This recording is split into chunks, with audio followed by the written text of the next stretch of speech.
Hello there. My name is... Well, honestly, I don't remember. It's been many years since anyone's called me by it, and so I've simply forgotten.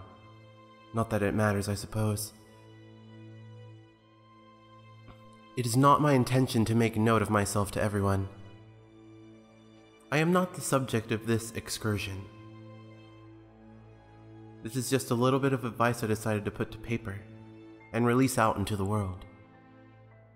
Whoever finds this note may have their name as the author. It matters not to me. Goodness. It is strange to actually write again. I haven't done in ages, so please excuse the poor handwriting. My fingers aren't really designed for this purpose anymore, just as my body does not sit tremendously comfortably within this wooden chair. I will try to be as legible as I can. I want my message understood.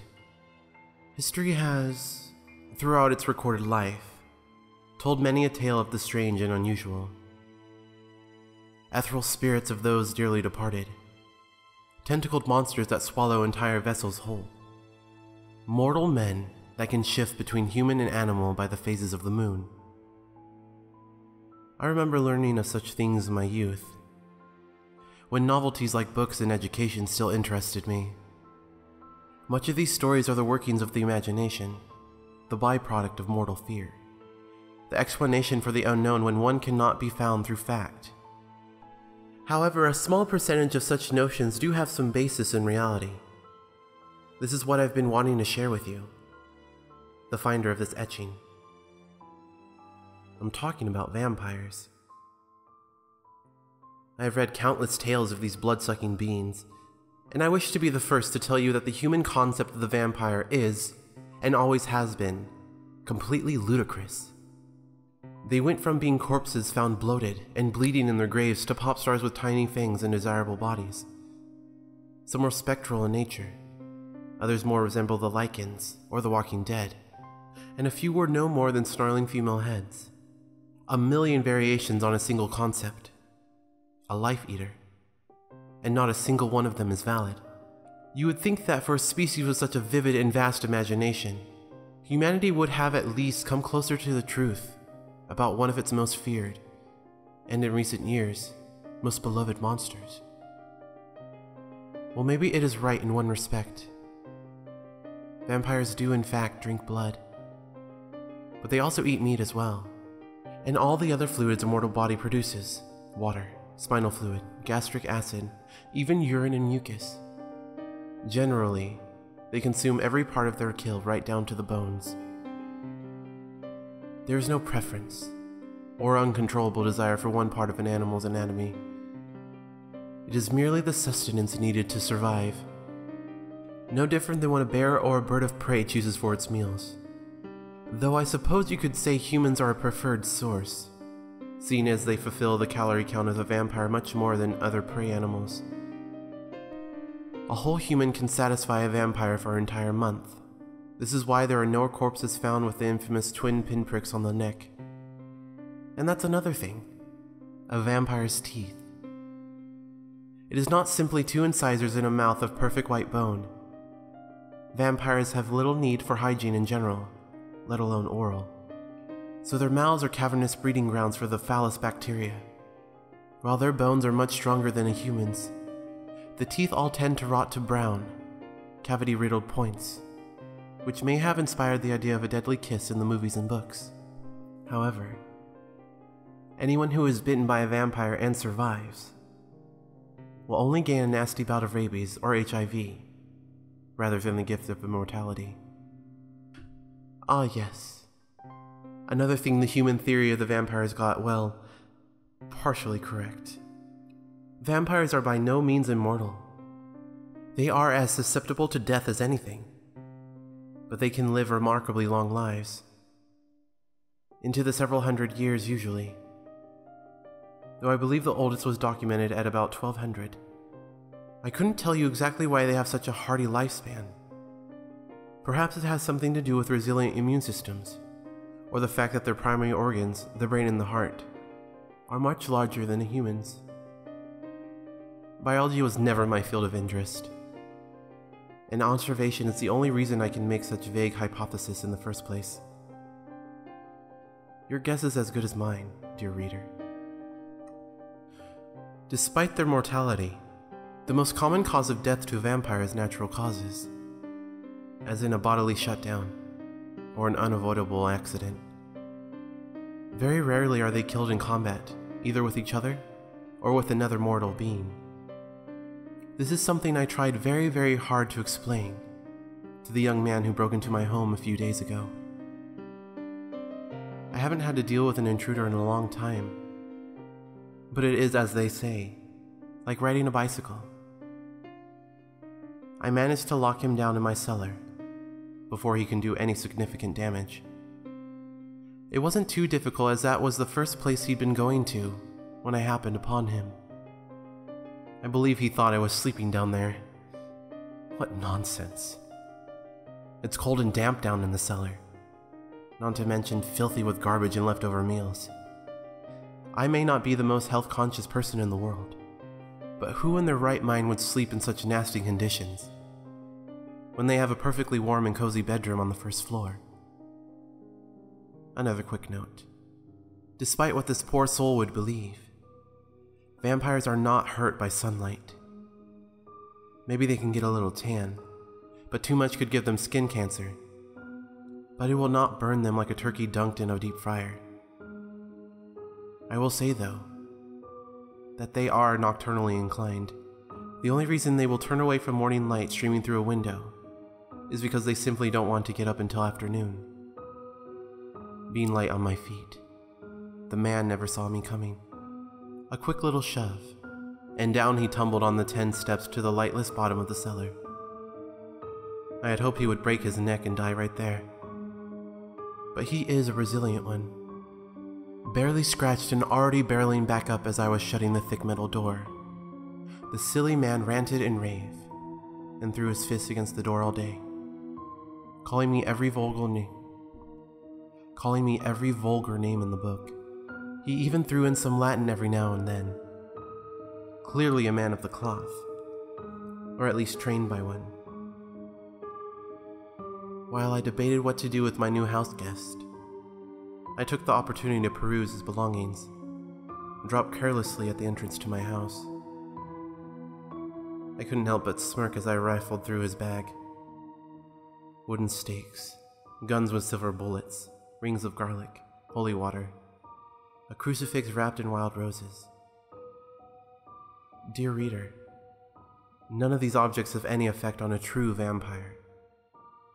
They do not wilt at the sight of a cross, or burst into flames upon entering a church.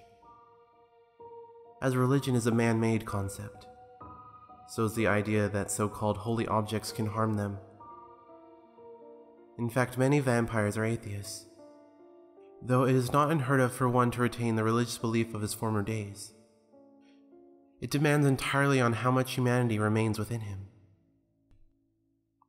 As for the stakes, sure, they might do some damage if aimed correctly. More likely to just scratch the skin rather than neatly poke through a ribcage or pierce the heart inside. The man would have been better off with his gun if he wanted to kill a vampire, though he needed used cheap, breakable silver for his bullets.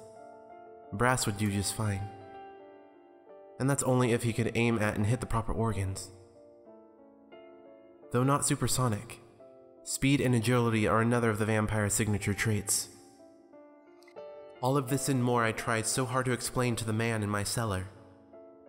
He only continued to rave and to berate me, calling upon all manner of divine assistance to strike me and my kind dead. I tried to explain that you couldn't threaten an atheist with damnation, but of course, he would hear none of it. Perhaps he really did hear none of it. After all, my manner of speaking might have sounded quite different from what he was used to. My vocal cords had long since shrunken away, and the only vocalization I could produce was a kind of clicking noise, with my tongue and teeth. To me, certain patterns of clicking represent words and sentences, but to the man, they must have sounded like nothing more than animal noises. No doubt he imagined a bat, or a burrowing beetle when he first heard my voice. He wouldn't be too far off in that respect. I use the clicking much in the same way that such animals do. Along with communication, it helps me to see. Echolocation, my dear reader. My sight left me along with my voice years ago, and so my only view of the world is through the vibrations of my clicks, bouncing off of objects around me. It is like watching a colorful wave of sound move over contours in the darkness, revealing for moments at a time a world I can no longer see. It is surprisingly vivid, especially as hearing is my most powerful sense. I could even see through walls if I wanted to, learning the shape and layout of a room I'm not even in. I can hear living beings too, not just from my clicks, but from their own natural sounds, both quiet and audible. The man in my cellar, for instance. Right now, I can hear him sitting at the far end of the room, curled up in a corner, weeping so softly that the average ear would not even know he was down there. His heart is beating slowly, a stark contrast to the manic pace it had run on the first night, when the adrenaline had rushed hotly through his veins and made his skin burn bright red with sweat and heat. After 3 days without food, water, or access to a proper lavatory, his body has begun to tire. I can hear the minute pulses of his brain, the electrical sparks and jumps that represent words and emotions. I can hear them as clearly as if he was speaking directly to me. He is no longer angry now. He's scared, terrified. There are two thoughts in his head that pulse into my vision whenever I stop to listen to him. One is, I'm going to die. And the other is not so much words as a description. An image that is plastered across the surface of his mind, and slowly imbuing him with a far worse emotion than mere madness. He sees a creature, tall, lanky, its knees bent, its back brushing against the ceiling of the 10-foot room. The skin clings to its body like a gray latex suit, outlining every oversized bone with astonishing precision. It's more a skeleton than a full creature. One can even see the shape of the spine descending beneath the block of ribcage on the figure's torso, the organs within writhing visible against the tight suit of skin. Its gender is made clear by its stark nakedness, the legs spread unapologetically wide, the breasts hanging from its bent chest like shriveled balloons. Its arms hang right to the floor, the backs of the enormous spirally hands resting on the kitchen tile, the fingers curled up like dead tarantula legs and tipped with rotten brown claws. Beneath each arm is a translucent sleeve of flesh, deeply veined and elastic, connecting the impossibly long limbs to the sides of the creatures like the wings of a bat, all the way down to its ankles of its awkward legs. The face is probably the most vivid part of the whole picture. Pressed perfectly flat, the nose nothing more than 2 holes in the middle of its pale bald head, the shape more reminiscent of an alien than a human. The eyes are large and mobile like pointed satellite dishes, turning independently to every minute sound they hear, in the places where eyes should be. The skin is smooth, save for 2 tiny puckered holes that are only micro inches away from closing completely. The mouth is ghastly, stretching open from ear to ear with jaws filled with abhorrent teeth, jagged and decayed, and positively dripping with disease. When it moves its vile claws, a faint sharp clicking noise can be heard, the same one I make when I navigate a room. In the man's thoughts, I see a picture of me. In the man's thoughts, I see a vampire. This is the purpose of my notes, dear reader. This is the reason I have taken on the task of operating this blasted pencil and scrawling these words in mostly legible cursive. I want to spread some light on all the lies you delude yourselves with. I want to warn you. Vampires are not to be looked upon with favor or admiration. They are to be feared. A vampire is not a brooding adolescent who gleams like crystal in the sun. It is not a rat-faced creeper who emerges from coffins and fears the sunlight. It is not something you want to run into the arms to and have you carry away into the silver moonlight. If you ever ran into a real vampire, if you ever saw one, glanced at it for a brief second, then you are already dead. I write this now knowing full well that my message will go mostly unheeded. It will fall under the all-encompassing label of fiction, as the stories of false vampires have. It will be interpreted no differently, maybe even disregarded entirely. I am well aware of this. But at least I can say I warned you. At least I can say that you knew when you broke into my house, or the home of any of my kind, exactly what you were getting yourself into. At least all the fault will lie with you, and you alone, as you're having your limbs torn off, your organs ripped out, and your blood slowly painfully drained out of your writhing, broken body. So my final message is for you to take caution, dear reader. Don't go looking for trouble. If you spot something enormous soaring over the trees, pretend you never saw it. If you hear clicking sounds coming from a dark alley, walk the other way. If you feel like you'd be better off fanged and bloodthirsty, look for help rather than a creature of the night. Do not buy into the lies of Rice, Meyer, Stoker, and all the others. We are not also eager to let you into the ranks of something you know nothing about. We do, however, welcome a free meal when it comes with steaks and garlic. Speaking of which, if you'll excuse me, there is a young man in my cellar who I'm just dying to have for dinner.